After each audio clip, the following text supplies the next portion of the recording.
And हामी यसमै हेर्छौँ अहिले। सो यहाँ मैले लेखेको छु लेभल अफ कन्सियसनेस। सो यसको अन्डरमा हामी चाहिँ कतिवटा लेयर्सहरू छ, वान बाई वान हामी त्यो लेयर्सहरू एक एक गरेर त्यो लेयर्सहरू हेर्छौँ। सो बेसिकली लाइफमा हामी नर्मली आफ्नो डे टु डे एक्टिभिटिजहरू गरिरहेको हुन्छौँ, आफ्नो काममा जाने मान्छेहरू काममा गइरहेको हुन्छ, स्टुडेन्ट्सको लाइफ हुन्छ।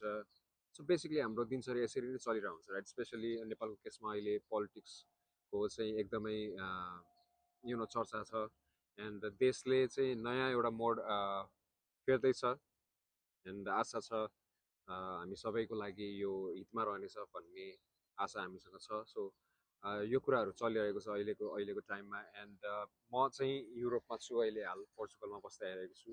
एन्ड यो च्यानल स्टार्ट गर्नुको रिजन चाहिँ मैले आफ्नो लाइफमा अहिलेसम्मको एजमा I have been a lot by my own. So